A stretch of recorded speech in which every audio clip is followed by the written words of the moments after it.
இப்போது புதிய அறிமுகம் ஆச்சி ஹோட்டல் சாம்பார் 50 கிராம் ரூபாய் 20 மட்டுமே.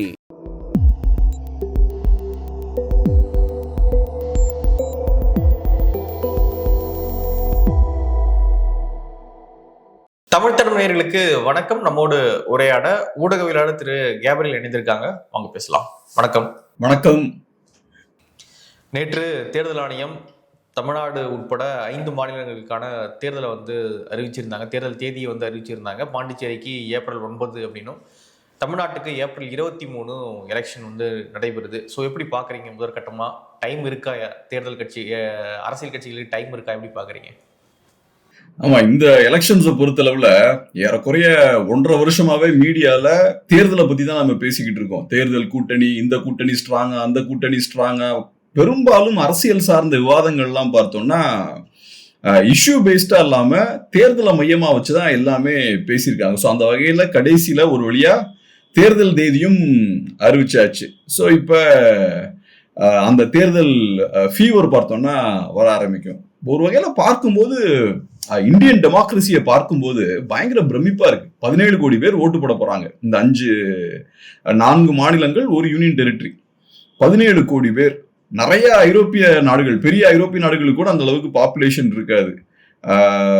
ஸோ அந்த அளவுக்கு அதிகமான மக்கள் வாக்குகளை செலுத்துறாங்க. அப்புறம் வெஸ்ட் பெங்காலை பொறுத்தளவுல 2 ஃபேஸ்ல தான் எலெக்ஷன்ஸ் நடக்க போகுது. 21ல 8 ஃபேஸ்ல நடந்தது, 24ல 6 ஃபேஸ்ல நடந்தது.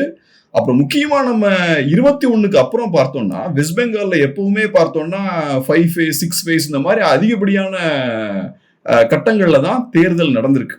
ஸோ இப்போ அது மாறி 2 ஃபேஸ்ல எலெக்ஷன்ஸை கொண்டு வந்திருக்காங்க. அது ஒரு டெமோக்ரஸிக்கு நல்லதுன்னு நினைக்கிறேன். ஏன்னா 8 ஃபேஸ் எலெக்ஷன்ஸ்னா மக்களுக்கே ஒரு சலிப்பு வந்துடும். அப்புறம் அரசியல் கட்சிகளும் கேம்பெயின் பண்ணிக்கிட்டே இருப்பாங்க, அவங்களுக்கும் நிறைய செலவு, அப்புறம் செக்யூரிட்டி ப்ரொவைட் பண்றது, இதெல்லாம் ரொம்ப கஷ்டமான ஒரு விஷயம். ஸோ அந்த வகையில் இப்போ ஒரு 2 ஃபேஸ் எலெக்ஷன்ஸா வெஸ்ட் பெங்கால்ல கொண்டு வந்திருக்காங்க. அதுவும் ரொம்ப ஒரு பாசிட்டிவான விஷயமா நான் பார்க்குறேன். அப்புறம் தமிழ்நாட்டை பொறுத்தளவுல இன்னொரு முக்கியமான விஷயம் என்னன்னா, போன எலெக்ஷனை கம்பேர் பண்ணும்போது இந்த எலெக்ஷன்ல வாக்காளர்களும் கம்மியா இருக்காங்க.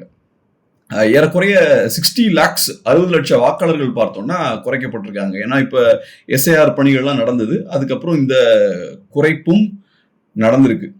ஸோ இப்ப எலெக்ஷன்ஸ் அனௌன்ஸ் பண்ணியாச்சு, டேட் அனௌன்ஸ் பண்ணியாச்சு. இனிமேல் நம்ம அரசியல்வாதிகள்லாம் மக்கள்கிட்ட ரொம்ப பாசமா இருக்க போறாங்க. எல்லா தெருக்கள்லையும் நம்ம அவங்கள பார்க்க போறோம், வீடு வீடா வர போறாங்க, நிறைய ப்ராமிசஸ் எல்லாம் கொடுக்க போறாங்க. பார்ப்போம். ஓகே. இந்த சூழல்ல விஜய் அவர்கள் நேற்று சிபிஐ முன் ஆஜராகி இருந்தாரு. வெளியே வரும்போது ரொம்ப மகிழ்ச்சியாக விஜய் அவர்கள் வெளியே வந்திருந்தாங்க. கையெல்லாம் காட்டிக்கிட்டு, கார் மேல கையெல்லாம் காட்டிக்கிட்டு ரொம்ப மகிழ்ச்சியாக வெளியே வந்திருந்தாங்க. ஸோ இன்னொரு பக்கம் டிவிகே ப்ளஸ் என்டிஏ அப்படின்ற ஒரு கான்செப்டும் பேசப்பட்டுச்சு.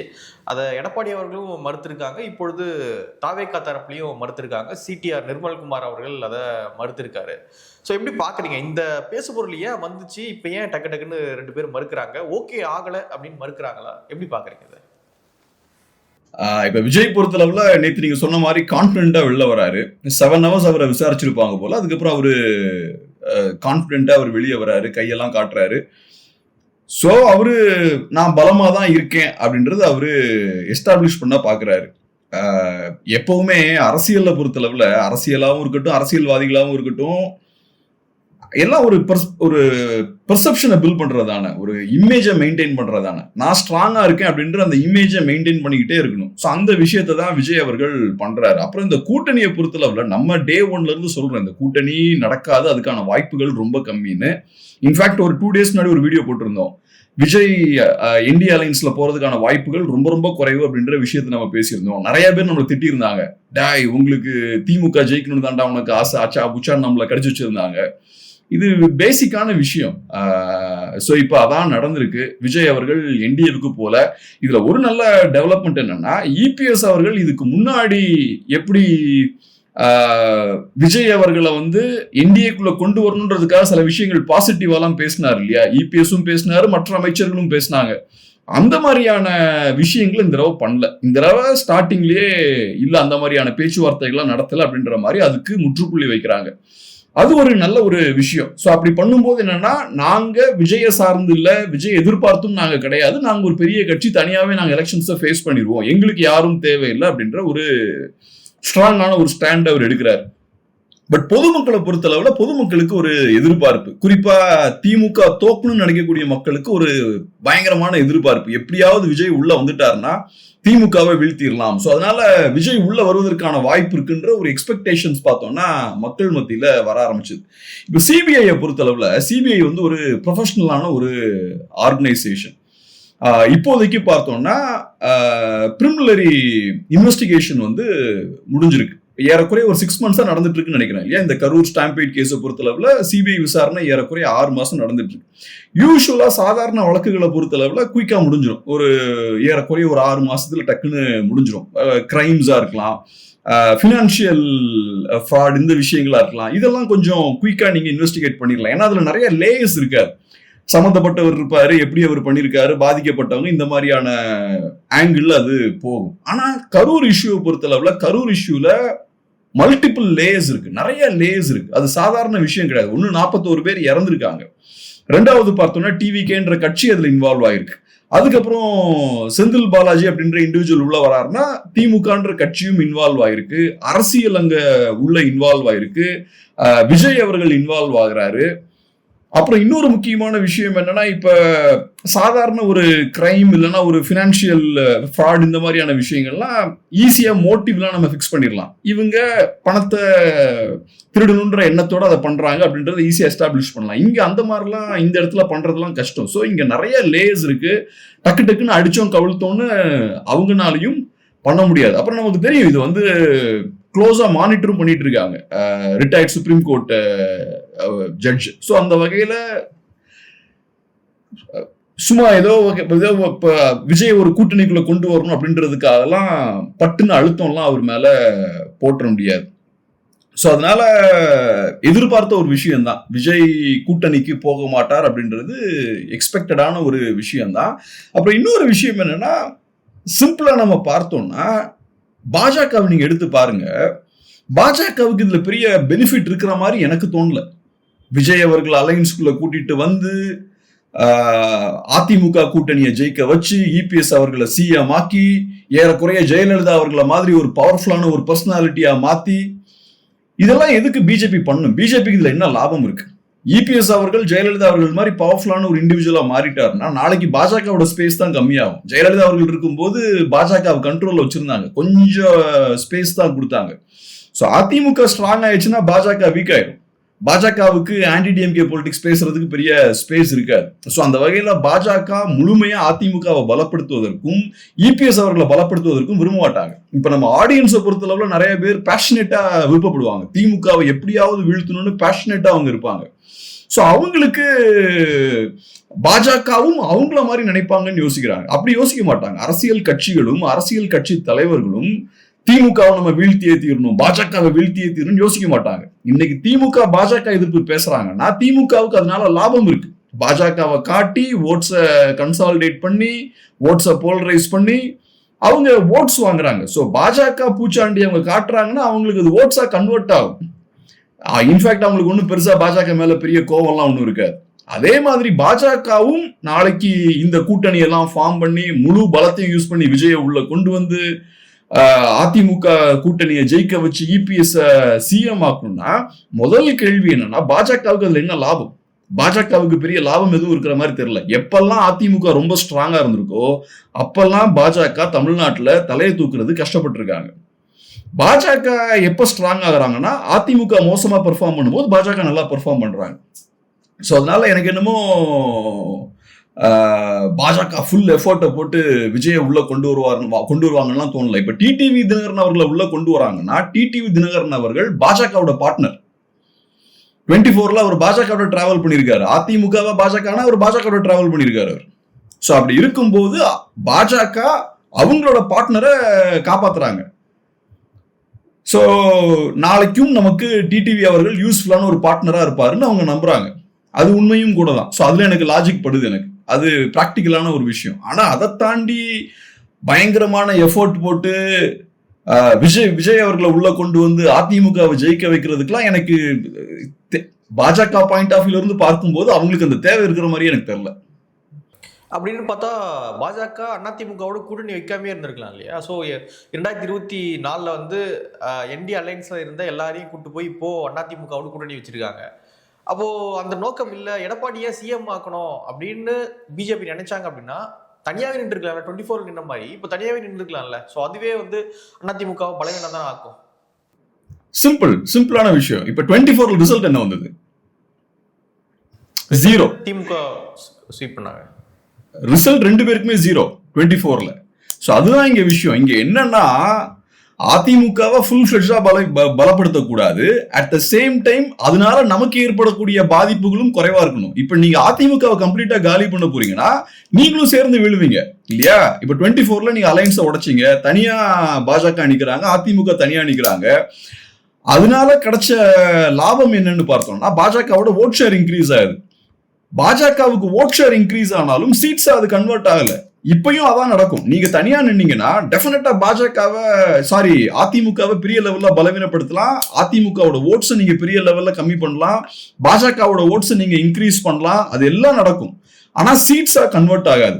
ஒன்னு டிஎம்கே காங்கிரஸ் ரொம்ப பலமாயிருவாங்க. அப்படி நீங்க பண்ணீங்கன்னா டிஎம்கே காங்கிரஸ் கம்ப்ளீட்டா ஸ்வீப் பண்ணுவாங்க, ரொம்ப அவங்க ஸ்ட்ராங் ஆவாங்க. ரெண்டாவது அதை பண்றதால பாஜகவுக்கு பெரிய பாதிப்பு ஏற்படும். 0 சீட்ஸ் கிடைக்கும், அவங்களால ஜெயிக்க முடியாது. இந்த மாதிரி மல்டி கார்னர் ஃபைட்ஸ் இருக்கும்போது ஒரு சைட்ல பாஜக, இன்னொரு சைட்ல அதிமுக, இன்னொரு சைட்ல விஜய், இன்னொரு சைட்ல என்டிகே, இப்படிப்பட்ட ஒரு ஃபைட் இருக்கும்போது ஆன்டி டிஎம்கே ஓட்ஸ் எல்லா பக்கமும் சதரும். ஸோ பாஜகவுக்கு அங்க 0 சீட்ஸ் தான் கிடைக்கும். ஆனா இந்த மாதிரியான ஒரு ஸ்ட்ராட்டஜி வச்சா ஓரளவுக்கு அதிமுக பெர்ஃபார்மும் பண்ணுவாங்க. சோ பாஜக அதிமுகவை முழுமையா பலப்படுத்தலனாலும் பாஜகவுக்கு கொஞ்சம் சீட்ஸ் கிடைக்கும். ஓரளவுக்கு அதிகாரத்துல கை வைக்க முடியும், அதிகாரத்தை ஓரளவுக்கு ருசிக்க முடியும். சோ அந்த அட்வான்டேஜ் இருக்கு. சோ இந்த எலெக்ஷனை பொறுத்தளவுல அதிமுக கிட்ட இருந்து பாஜக நல்ல சீட்ஸ் வாங்கிட்டு கொஞ்சம் சீட்ஸ் ஜெயிக்கிறாங்கன்னா அது பெரிய வெற்றியா இருக்கும். அதை செய்யாம அலைன்ஸை முறிக்கிறாங்கன்னா அது யாருக்கு லாபமா அமையும்னா திமுகவுக்கும் காங்கிரஸுக்கும் தான். பாஜகவுக்கு அது பெரிய ஒரு பின்னடைவா அமையும். 24ல நடந்த மாதிரி அது அமையும். சோ நான் புரிஞ்சுக்கிறது என்னன்னா அதிமுகவை பெருசா ஸ்ட்ரென்தன் பண்ணக்கூடாது, பட் இருக்கக்கூடிய வாய்ப்பை யூஸ் பண்ணி ஓரளவுக்கு நமக்கு வர வேண்டிய சீட்ஸையும் நம்ம ஜெயிச்சிடணும் அப்படின்ற ஒரு ஸ்ட்ராட்டஜில இருக்காங்கன்னு பாக்குறேன். ஓகே, இப்போ டிவிகே தரப்புலையும் நாங்கள் வந்து பேசலை அப்படின்றத மறுத்திருக்காங்க. எடப்பாடி பழனிசாமியும் சொல்கிறார் நாங்கள் பேசலை அப்படின்னு ஒரு விஷயத்த சொல்கிறாரு. அதே போல் பவன் கல்யாண் அவர்களுமே வந்து ரீசெண்டாக ஒரு தொலைக்காட்சிக்கு பேட்டி கொடுக்கும்பொழுது நான் விஜயை பார்த்து ரொம்ப நாள் ஆகுதுங்க, நான் அப்பெல்லாம் ஒன்றும் பேசவே இல்லைங்க அப்படின்னு சொல்லிட்டு பவன் கல்யாண் அவர்கள் ஒரு விளக்கம் கொடுக்குறாரு. ஸோ யாருமே பேசலன்றாங்க. இவங்க சம்மந்தப்பட்ட யாருமே இதுக்குள்ளே வந்து நாங்கள் பேசவே இல்லை அப்படின்னு திட்டவட்டமாக மறுக்கிறாங்க. அப்படி இருக்கும் பொழுது இந்த கருத்து வந்து உலாவுது அப்படின்னா ஸோ வேறு யாராவது இதை வந்து திட்டமிட்டு பரப்புறாங்களா? எப்படி பாக்குறீங்க? இப்ப என்னன்னா மக்களுக்கு ஒரு விஷயத்தை கேட்கறதுக்கு விருப்பம் இருக்குன்னு வச்சுப்போம். டிவிகே என்டிஏ அலைன்ஸ் வேணும் அப்படின்னு ஒரு தரப்பு மக்களுக்கு ஒரு ஆசை இருக்குன்னு வச்சுப்போம். அப்ப கொஞ்சம் பேர் அதை சொல்லதான் செய்வாங்க. ஸோ மக்களுக்கு அதை கேட்க ஆசை இருக்குன்னா அதை சொல்லதான் செய்வாங்க. அதை சொன்னா அவங்களுக்கு ரீச் கிடைக்கும், அது ஒரு பேசு பொருளா மாறும், அது ஒரு பெரிய ஒரு நியூஸா மாறும். ஸோ அந்த ஸ்பெகுலேஷன்ஸ் அங்கிருந்து தான் ஆரம்பிக்குது. இப்ப அது சாத்தியம் இல்லையா அப்படின்றலாம் தாண்டி மக்கள் அதை கேட்க விரும்புறாங்க. ஸோ மக்கள் அதை கேட்கும் போது நிறைய பேர் இந்த மாதிரியான நியூஸை வந்து கிளப்பி விடுறாங்க. ஸோ அதான் நான் சொல்ல வரேன், ஸ்டார்டிங்ல இருந்தே அதுக்கான ஆப்பர்ச்சுனிட்டிஸ் வாய்ப்புன்னு பார்த்தோம்னா ரொம்ப குறைவு தான். பட் இருந்தாலும் ஒரு தரப்பு மக்களுக்கு ஒரு பயங்கரமான ஒரு எதிர்பார்ப்பு இருக்கு. எப்படியாவது திமுகவை வீழ்த்தணும், பாஜகவும் என்டிஏவும் விஜயும் எப்படியாவது சேர்ந்துடணுன்ற அந்த ஏக்கத்தோட இருக்காங்க. இன்னைக்கு கூட நான் காலைல ஒரு கடைக்கு போறேன், அவரு கேட்கிறாரு என்ன சார் விஜய் வந்துருவாரா அப்படின்ற மாதிரி கேட்கிறாரு. நான் தான் அதுக்கெல்லாம் வாய்ப்பு ரொம்ப கம்மிங்க அப்படின்னு. அவரை பொறுத்தளவுல எப்படியாவது திமுக தோக்கணும். ஸோ அதனால அவரு அதை நம்புறாரு. இப்போ ஒரு மேட்ச் நடந்துட்டு இருக்கு, கடைசியில் 5 ஓவர் தான் இருக்கு, இந்தியா வந்து ஒரு 120 ரன் அடிக்கணும்னு வச்சுப்போம். ஆனா கொஞ்சம் பேர் அதையும் ஹோப் பண்ணுவாங்கல்ல, 8 விக்கெட் போயிருச்சுன்னு வச்சுப்போம், சரி எப்படியாவது ஏதாவது ஒரு மிரக்கல் நடக்கும், எப்படியாவது அடிச்சிருவாங்க அப்படின்ற ஒரு ஹோப் இருக்கும் இல்லையா? ஏறக்குறைய அந்த மாதிரியான ஒரு விஷயம் தான். அதுக்கான பிராக்டிக்கல் பாசிபிலிட்டிஸ் எதுவும் இல்லைனாலும் கொஞ்சம் பேர் அதை சீரியஸா விரும்புறாங்க. ஸோ ஸோ அதனால அதை மையமா வச்சு இந்த மாதிரியான நிறைய நியூஸ் பார்த்தோம்னா ஸ்ப்ரெட் ஆயிட்டு இருக்கு. இப்ப டிவிகேவை பொறுத்தவரை ரொம்ப ஷார்ப்பா இருக்காங்க. ஒரு கூட்டணி ஃபார்ம் ஆகுதுன்ற அந்த நியூஸ் வெளியே போனா கூட அது ஏடிஎம்கே காரங்களுக்கு ஒரு ஹோப்பை கொடுக்கும், ஏடிஎம்கே பலமா இருக்குன்ற ஒரு தோற்றத்தை ஏற்படுத்தும். அதை அனுமதிச்சிடக்கூடாது, உடனடியா போய் அதை ஸ்டாப் பண்ணும் அப்படின்றத தெளிவா இருக்காங்க. இதுக்கு முன்னாடி அதை பண்ணாங்க. அவங்க எப்பெல்லாம் அலைன்ஸுக்கான அந்த ஸ்பெகுலேஷன்ஸ் வருதோ குயிக்கா அவங்க அதுக்கு முடிவு கட்டினாங்க. இங்கேயும் பார்த்தோம்னா குயிக்கா அவங்க இல்ல, அந்த மாதிரி அலைன்ஸ் பேச்சுக்கெல்லாம் எதுவும் வாய்ப்பு இல்லை அப்படின்ற விஷயத்த அவங்க சொல்றாங்க. ஸோ எது நடக்கணுமோ அதான் நடந்திருக்கு. அதுக்கான பாசிபிலிட்டிஸ் ஃபர்ஸ்டே இல்லாத மாதிரி தான் எனக்கு படுது. ஓகே, அடுத்ததாக பார்த்தீங்கன்னா திமுக கூட்டணி, அந்த கூட்டணிக்குள்ள ஒரே பிரச்சனையா போற மாதிரியான ஒரு பார்வை தான் இருக்கு.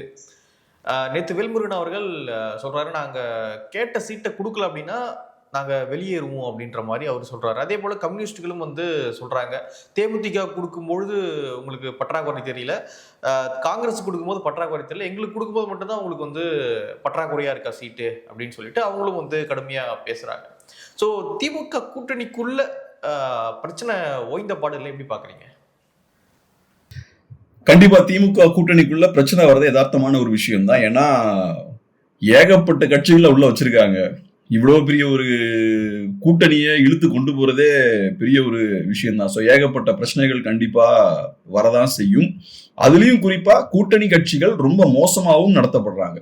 கூட்டணி கட்சிகளுக்கு கொடுக்க வேண்டிய மரியாதையும் அவங்களுக்கு கொடுக்க வேண்டிய இடங்களையும் கொடுக்கல. கூட்டணி கட்சிகள் ஏகப்பட்ட தியாகங்களை திமுகவுக்காக பண்ணியிருக்காங்க. திமுகவை எதிர்த்து அவங்க எதுவும் பேசல. அவங்களுக்கு பாதிப்பு ஏற்பட்டாலும் பரவாயில்ல, நம்ம திமுகவை பத்தி பேசக்கூடாதுன்றதுல கூட்டணி கட்சிகள் ரொம்ப தெளிவா இருந்திருக்காங்க இவ்வளவு ஆண்டுகளா. குறிப்பா இப்ப கம்யூனிஸ்டுகள் எடுத்துக்கிட்டோம்னா, தொழிலாளர்கள் நிறைய இடங்கள்ல பாதிக்கப்பட்டிருந்தாலும் தொழிலாளர்கள் பக்கம் அவங்க நிக்கல. திமுகவுக்கு பாதிப்பு ஏற்பட்டக்கூடாது, திமுகவுக்கு கெட்ட பேர் ஏற்பட்டக்கூடாது. சோ தொழிலாளர்கள் நமக்கு எதிராக திரும்பினாலும் பரவாயில்ல, நம்ம திமுகவை கேள்வி கேட்க கூடாதுன்றதுல ரொம்ப கவனமா கம்யூனிஸ்டுகள் இருந்திருக்காங்க. அதே மாதிரிதான் விசிகேவும் பெரிய லெவல்ல ஒடுக்கப்பட்ட மக்களுக்கான இஷ்யூஸ் எல்லாம் கையில் எடுத்து அவங்க பேசல. சோ இந்த மாதிரி இந்த கட்சிகள், சிறிய கட்சிகள் எல்லாம் பார்த்தோம்னா அவங்க செய்ய வேண்டிய வேலையை அவங்க சரியா செய்யல. அதுக்கான காரணம் என்னன்னா, நம்ம திமுகவை பாதுகாக்கணும் அப்படின்றதுக்காக அவங்க ரொம்ப கவனமா இந்த விஷயத்தெல்லாம் பண்ணல. சோ இந்த சிறிய கட்சிகளுக்கு இழப்பு ரொம்ப அதிகம். அது போக பெரிய லெவல்ல ரெஸ்பெக்டும் அவங்களுக்கு இல்ல. இப்ப பாருங்க, இத்தனை ஆண்டுகளா பயணிச்சிருக்காரு வைகோ, இப்ப கடைசியில 4 சீட்டுக்கு வந்து நிக்கிறாரு. கம்யூனிஸ்டுகள் இவ்வளவு நாளா பயணிச்சிருக்காங்க, கம்யூனிஸ்டுகளோட சீட்ஸை கம்மி பண்ணுவோம்னு பேசிட்டு இருக்காங்க. புதுசா வந்து டிஎம்டிகேவுக்கு நிறைய சீட்ஸ் கொடுக்குறாங்க, ஓபிஎஸ் டக்குன்னு உள்ள கொண்டு வந்துட்டாங்க. சோ புதுசா வரக்கூடியவங்க எல்லாம் தேவையின் அடிப்படையில நீங்க அகாமடேட் பண்றீங்க, ஆனா உங்க கூடயே பயணிச்சவங்களை நீங்க ரெஸ்பெக்ட் பண்றது கிடையாது. சோ இப்ப இந்த சிறிய கட்சிகளை பொறுத்தளவுல அவங்களோட சுயமரியாதையும் இழந்திருக்காங்க, அவங்க கட்சியும் நிறைய தியாகம் பண்ணிருக்கு, நிறைய இழப்புகளை அவங்க ஃபேஸ் பண்ணிருக்காங்க. இப்ப அவங்களுக்கு வேற என்ன பண்ண முடியும்? கட்சியும் பலவீனமா இருக்கு, அவங்களுக்கு வேற ஆப்ஷன்ஸும் இல்லை. இப்ப சிறிய கட்சிகள் வேற எங்க போவாங்க? அவங்களுக்கு வேற ஆப்ஷன்ஸே கிடையாது. இப்ப சிறிய கட்சிகளை பொறுத்தளவுல இப்ப நம்ம பார்த்தது போல விஜய் என்டிஏ பக்கம் போறது கிடையாது, ரைட்? இப்ப டிஎம்கே அலைன்ஸ் இப்ப இந்த மாதிரியான நியூஸ் எல்லாம் வருதுன்னா பரவாயில்ல, அந்த கட்சிகளுக்குள்ள என்ன மாதிரியான ஒரு மூடு இருக்குன்னா, ஓகே விஜயும் அந்த பக்கம் போகல, அப்ப இங்க ஜெயிக்கிறதுக்கான வாய்ப்பு அதிகமா இருக்கு, சோ நமக்கு சீட்ஸ் கிடைச்சாலும் பரவாயில்ல, கிடைக்கிற சீட்ஸை வாங்கிட்டு போயிடலாம். இப்ப எம்டிஎம்கேவே அப்படித்தானே, கம்மியா கிடைச்சாலும் பரவாயில்ல, இந்த அலைன்ஸ் பார்த்தா ஸ்ட்ராங்கா இருக்கிற மாதிரி தெரியுது, மேபி ஜெயிக்கிறது கூட வாய்ப்பு இருக்கு, அப்புறம் எதுக்கு தேவையில்லாம பிரச்சனை பண்ணிட்டு, ஏன்னா அந்த பக்கம் போக முடியாது, பிஜேபி சைடு போக முடியாது. ஸோ அதனால பேசாம அமைதியா போயிடுவோம். இதுல நாங்க தனியா விஜய்கிட்ட போறோம் அந்த மாதிரிலாம் காங்கிரஸ் மாதிரி பெரிய பிரச்சனை பண்றதுக்கான ஸ்ட்ரென்த்தும் இவங்கிட்ட கிடையாது. காங்கிரஸுக்கு நம்ம ஏற்கனவே நிறைய பேசியிருக்கோம். காங்கிரஸ் வந்து ஒரு ஸ்பெஷல் கேஸ். காங்கிரஸை பொறுத்தளவுல பாஜக எதிர்ப்புன்ற அரசியல் நம்ம கையில இருக்கிறதால அந்த அரசியல் திமுகவுக்கு எடுபடணும்னா காங்கிரஸ் பார்ட்டி கூட இருக்கணும், அப்பதான் அது எடுபடும். ஸோ திமுக இப்ப மைனாரிட்டி ஓட்ஸையும் ஃபோக்கஸ் பண்றாங்க, பாஜக எதிர்ப்பு வாக்குகளையும் ஃபோக்கஸ் பண்றாங்க, அதனால காங்கிரஸுக்கு முக்கியத்துவம் கொடுக்குறாங்க. ஆனா இப்ப பாஜக எதிர்ப்பு வாக்குகளை உள்ள கொண்டு வர்றதுக்கு எம்டிஎம்கேவும் விசிகேவும் கம்யூனிஸ்டுகளும் தேவை கிடையாது. ஸோ அதனால திமுகவை பொறுத்தளவுல அவங்க காங்கிரஸுக்கு கொடுத்த முக்கியத்துவத்தை சிறிய கட்சிகளுக்கு கொடுக்க மாட்டாங்க. ஆனா இந்த சிறிய கட்சிகள் அன்பார்ச்சுனேட்லி திமுகவுக்காக ஏகப்பட்ட தியாகங்கள் பண்ணியிருக்காங்க. இப்ப இது டூ லேட். இனி என்ன பண்ண முடியும்? உங்க கட்சியும் பலவீனப்பட்டாச்சு, உங்க தொண்டர்கள்கிட்டயும் உங்களுக்கு ரெஸ்பெக்ட் போயாச்சு, மக்கள் கிட்டயும் நல்ல பேர் உங்களுக்கு இல்ல. உங்களால இப்ப தனியாவும் போக முடியாது, தனியா போறதுக்கும் வாய்ப்பு கிடையாது. இல்ல மக்கள் நல கூட்டணி மாதிரி இன்னொரு தடவை உருவாக்கலாம்னா அதுக்கும் வாய்ப்பு கிடையாது. நீங்க ஒண்ணு பலவீனமா இருக்கீங்க, மக்கள் இப்ப நீங்க அதெல்லாம் பண்ணீங்கன்னா மதிக்க மாட்டாங்க. ஏற்கனவே ஒரு அந்த எக்ஸ்பெரிமெண்ட்டை பண்ணி தோத்து போயிருக்கீங்க. ஸோ அதனால இப்ப சிறிய கட்சிகளுக்கு ஒரு ஆப்ஷனே இல்லை, திமுக கொடுக்கறத வாங்கிட்டு போகணும். ஸோ திமுக கராலா நெகோசியேட் பண்றாங்க, எல்லாரோட சீட்ஸையும் கம்மி பண்றாங்க. நம்ம ஜெயிக்கணும் அப்படின்ற அந்த சாக்கு போக்கு யூஸ் பண்ணி எல்லாரோட சீட்ஸையும் கம்மி பண்றாங்க. ஏன் திமுக அந்த தியாகத்தை பண்ணலாமே, பாஜகவை வீழ்த்தணும், பாசிசத்தை வீழ்த்தணும் அப்படின்றதுக்காக திமுக சீட்ஸை கொடுக்கலாமே. திமுக தான் அதிகமான சீட்ஸ் இருக்கு, ஒரு 20 சீட்ஸை திமுக விட்டு கொடுக்கலாமே. ஆனா அதை அவங்க பண்றதுக்கு ரெடியா இல்லை. ஏன்னா அவங்கள பொறுத்தளவுல கூட்டணி வச்சாதான் நம்ம ஜெயிக்க முடியும்னாலும் கூட்டணி வச்சதுக்கு அப்புறம் சிங்கிள் மெஜாரிட்டி கிடைக்கணும், அதுக்கேற்ற மாதிரி நிறைய சீட்ஸை கண்டெஸ்ட் பண்றாங்க திமுக. ஸோ அங்கேயும் பார்த்தோம்னா சிறிய கட்சிகளை வச்சு அவங்க விளையாண்டுட்டு இருக்காங்க. ஸோ அவங்க ரொம்ப தெளிவா இருக்காங்க. சிறிய கட்சிகள் இங்க ஏமாற்றப்பட்டிருக்காங்க. பாப்பா அடுத்து என்ன பண்றாங்க. ஓகே, இப்போ திரும்ப டிவிகேக்குள்ளே வருவோம். டிவிகே வந்து முதல் எலெக்ஷன்லேயே யாரும் வராம சீண்ட ஆள் இல்லாமல் வந்து தனித்து விடப்பட்டிருக்காங்க அப்படின்ற ஒரு சூழலில் இன்னைக்கு டிவிகே இருந்துகிட்டு இருக்காங்க. ஸோ தேர்தலை சந்திக்கிறதுக்கு முன்னாடியே டிவிகே ஒரு பெரிய தோல்வியை ஃபேஸ் பண்ணியிருக்காங்கன்னா எப்படி பார்க்குறீங்க? தனிச்சு விடப்பட்டிருக்காங்க, சீண்ட ஆள் இல்லை இன்னைக்கு டிவிகே. ஸோ எப்படி பார்க்குறீங்க பிரபு? என்னோட ஒப்பீனியன் என்னன்னா, தேர்தலில் ஜெயிக்கிறதுக்காகலாம் டிவிகே உள்ள வரல. தேர்தலில் ஜெயிக்கணுன்ற எண்ணத்தோட ஒருத்தர் உள்ள வராருன்னா விஜய் மாதிரி இப்படி அமைதியா உட்கார மாட்டார், உட்கார்ந்து இருக்க முடியாது. இப்ப நீங்க யோசிச்சு பாருங்க, இப்ப நம்மள ஒரு கட்சி ஆரம்பிக்கிறோம்னு வச்சுப்போம், நம்ம இருக்க பணத்தெல்லாம் போட்டு ஒரு கட்சியை ஆரம்பிக்கிறோம்னு வச்சுப்போம், எவ்வளவு வெறித்தனமா வேலை பார்ப்போம். அது வந்து நம்மளோட குழந்தை மாதிரி இருக்கும். இப்போ ஒரு கம்பெனி ஆரம்பிக்கிறோம்னா எவ்வளவு கஷ்டப்பட்டு நம்ம வேலை பார்ப்போம். அது தோல்வி அடைஞ்சதுன்னா நமக்கு பெரிய இழப்பு ஏற்படும். அதனால நம்ம கஷ்டப்பட்டு நம்ம முழுமையா எல்லா ஸ்ட்ரென்த்தையும் யூஸ் பண்ணி நம்ம சண்டை போடுவோம். ஆனா டிவிக்கு நீங்க ஸ்டார்டிங்ல இருந்தே பாருங்க, விஜய வீட்டுல இருந்து வெளியே கொண்டு வரதுக்கே பெரிய பாடு. அவர் பாட்டுக்கு ரொம்ப சாதாரணமா ரொம்ப கேஷுவலா தான் அதை டீல் பண்றாரு. அவரோட சினிமாவுக்கு கொடுத்த முக்கியத்துவம் கூட இந்த கட்சிக்கும் அரசியலுக்கும் அவர் கொடுக்கல. சோ அதுலயே நீங்க தெளிவா புரிஞ்சுக்கலாம், விஜய் அவர்களை பொறுத்தளவுல அவரு அரசியல ரொம்ப சீரியஸாலாம் எடுக்கல. அவரு ஜெயிக்கணும், சிஎம் ஆகணும் அந்த பிளான்ல எல்லாம் இருக்கிற மாதிரி எனக்கு தெரியல.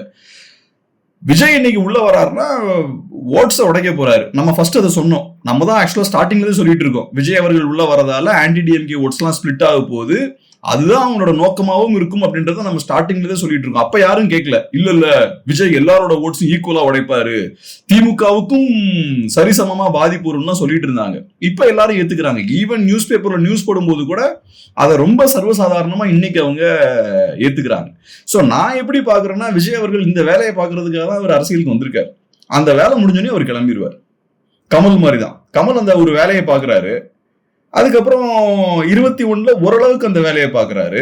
அப்புறம் அவரு தெரிஞ்சிருச்சு, இந்த வேலையை நம்ம தொடர்ச்சியா பண்ணிக்கிட்டே இருக்க முடியாது, மக்கள்கிட்ட நம்ம அம்பலப்பட்டுட்டோம், சோ நம்ம ரிவர்ஸ் போயிடலாம். எங்க போறாரு, யாரை எதிர்த்தாரோ அவங்க கிட்டே போய் இப்ப சேர்ந்தாச்சு. சோ இப்ப பாருங்க, நம்ம இந்த சிறிய கட்சிகள்லாம் பத்தி பேசுறோம், இவங்களுக்கே இவ்வளவு பெரிய பிரச்சனைனா கமல்லாம் என்னவாருன்னு தெரியல, அவருக்கெல்லாம் எவ்வளவு சீட் கொடுப்பாங்கன்னு தெரியல.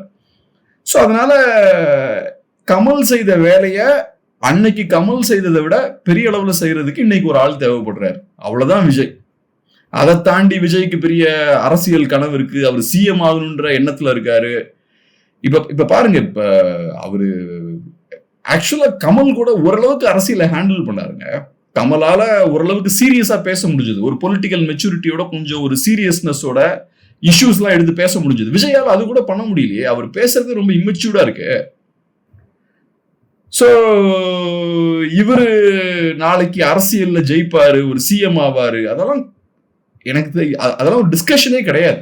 சோ அதனால இப்ப நான் எப்படி பாக்குறேன்னா, விஜய் கட்சி ஆரம்பிச்சப்ப இன்னும் கொஞ்சம் கூட அதிகமா ஓட்டு வாங்குவாருன்ற ஒரு சூழல் இருந்தது.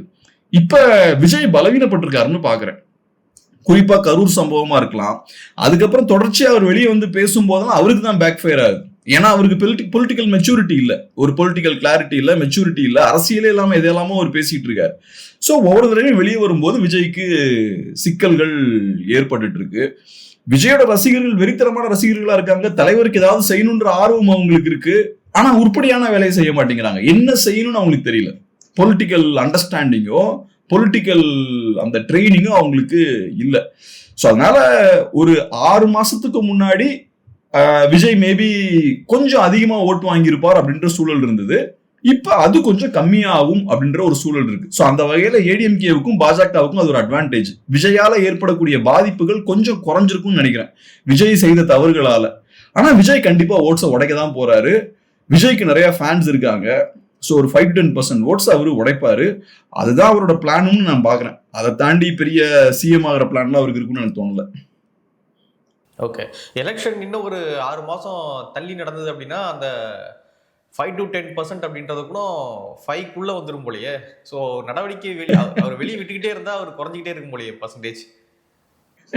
எனக்கு அப்படிதான் தோணுது. ஃபர்ஸ்ட் ஒரு பெரிய ஹைப் இருந்தது விஜய்க்கு. அதுக்கப்புறம் பார்த்தோம்னா இவங்க பண்ற வேலை இருக்குல்ல, இவங்க ஒண்ணும் பண்ணாம இருந்தாலே இவங்களுக்கு நல்லா ஓட்ஸ் வருங்க டிவிகே கட்சிக்கு. ஆனா இவங்க பண்ற வேலையெல்லாம் பார்த்தோம்னா புது புது பிரச்சனையை இழுத்து விட்டுக்கிட்டே இருக்கிறது. அதுக்கு கரூர் சம்பவம் ஒரு நல்ல உதாரணம். அதுக்கப்புறமும் பார்த்தோம்னா அவங்க வெளியே போறாங்கனாலே அவர் பேசுற பொலிட்டிக்கல் இஷ்யூஸ்லாம் எதுவுமே பெரிய பேசு பொருள் ஆகல. அங்க நடக்கக்கூடிய தவறுகள், தண்ணி வரல, ஃபேன்ஸ் ஷீட்டை கிழிக்கிறாங்க, சேரை உடைக்கிறாங்க, டாஸ்மாக்ல போய் கூட்டமா நிக்கிறாங்க, ரோட்ல பிரச்சனை பண்றாங்க, கடைகளுக்கு சேதாரம் ஏற்படுது, வீடுகள் மேல ஏறுறாங்க. ஸோ இது எல்லாமே நெகட்டிவ் பப்ளிசிட்டி தானே. இவங்களை வச்சு நீங்க பாசிட்டிவா எதுவும் பண்ண முடியாதுல்ல. இப்ப இவங்கெல்லாம் இப்ப ஸ்கூல்ல நம்ம யங்ஸ்டர்ஸா இருக்கும்போது பெஞ்ச் எல்லாம் உடைக்கிறது ஒரு பெருமைன்னு நினைச்சுப்பாங்க யங்ஸ்டர்ஸ். இவங்க அதே மாதிரிதான் தியேட்டருக்கு போறது, சேரெல்லாம் அடிச்சு உடைக்கிறது, அதை ஒரு பெருமை, எங்களோட சாதனை எப்படி மாஸ் பண்ணிட்டோம் பாத்தியா அப்படின்னு நினைக்கிறவங்க. ஆனா நீங்க பொலிட்டிக்கல் சர்க்கிளுக்கு வந்துட்டீங்கன்னா இதெல்லாம் நெகட்டிவா போகும். அது சினிமாக்காரங்களுக்கு அது ஓகே. ஆனா நீங்க அரசியலுக்கு வந்துட்டீங்கன்னா நீங்க செய்யற இந்த வேலைகள் எல்லாமே உங்களுக்கு நெகட்டிவா தான் போய் முடியும். இன்னைக்கு என்டிகே காரங்க ஏன் மீட்டிங் முடிஞ்சதுக்கு அப்புறம் ரொம்ப கவனமா எதுக்கு சேர்லாம் எடுத்து வச்சு ஒழுங்கா எல்லாம் பண்ணிட்டு போறாங்க? ஏன்னா அவங்களுக்கு தெரியும் அது அவங்களுக்கு பெரிய ஒரு ரீச்சை கொடுக்கும். பிளஸ் அது தேவையும் கூடாது, ஒரு டீசென்டான விஷயம். நம்ம ஒரு இடத்துக்கு போறோம், ஒரு விஷயத்த பண்றோம்னா நம்ம அந்த இடத்த கிளீனா வச்சுட்டு நம்ம போகணும். அது டீசென்டான ஒரு டிசிப்ளின்டான ஒரு விஷயமும் கூட. ஸோ அதை பண்றாங்க. இவங்களுக்கு இதெல்லாம் புரியாதுல்ல. இவங்களுக்கு எப்படி புரிய வைக்க போறீங்க இதெல்லாம்? நம்ம இந்த மீட்டிங் முடிஞ்சதுக்கு அப்புறம் பத்திரமா சேர்லாம் எடுத்து வச்சுட்டு போகணுன்றது எப்படி புரிய வைக்க போறீங்க? இவங்களோட நோக்கம் என்னன்னா கட்சியை ஜெயிக்க வைக்கணும், இவங்க டிவிக்கேவை ஜெயிக்க வைக்கணும் அவங்க நோக்கம் கிடையாது. இவங்க நோக்கம் விஜயை பார்க்கணும், அவ்வளவுதான். அங்க போய் ஏதாவது கிறுக்குத்தனமா பண்ணிட்டு இருக்கிறது. சோ இந்த கூட்டத்தால விஜய்க்கு நிறைய டேமேஜ் இருக்கு. கமலுக்கு டேமேஜ் கம்மியா இருந்தது. ஏன்னா கமலோட ரசிகர்கள் இவ்வளவு அக்ரெசிவா இல்லை. விஜயோட ரசிகர்கள் ஒண்ணு விஷயம் தெரிஞ்சவங்களா இல்ல, ரெண்டாவது ஓவர் அக்ரெசிவா ஓவர் வெறியான ஆட்களா இருக்காங்க. சோ அப்ப என்ன ஆகுதுன்னா அவங்க பண்ணக்கூடிய செயல்பாடுகள் ஆர்வக்கோளாறுல செய்யக்கூடிய விஷயங்கள்லாம் கட்சிக்கும் விஜய்க்கும் பிரச்சனையை கொடுத்துட்டு இருக்கு. கமலுக்கு அது நடக்கல. கமலோட செயல்பாடுகளால கமலுக்கு பாதிப்பு பெருசா ஏற்படல 21-19 காலகட்டங்கள்ல. ஆனா இங்க பார்த்தோம்னா விஜய் போக போக விஜய்க்கு பெரிய சரிவு வந்துட்டு இருக்க மாதிரிதான் எனக்கு தோணுது. அவருக்கு அந்த இருந்த ஹைப் வந்து கம்மி ஆகுது. எனக்கு அதை நல்லா கண்கூடா பார்க்க முடியுது. அது விஜயோட அந்த பழைய ஸ்ட்ரென்த் இல்ல. பார்க்கலாம். நிறைய விஷயங்களை மூட பகிர்ந்துக்கிட்டீங்க. நன்றி. நன்றி.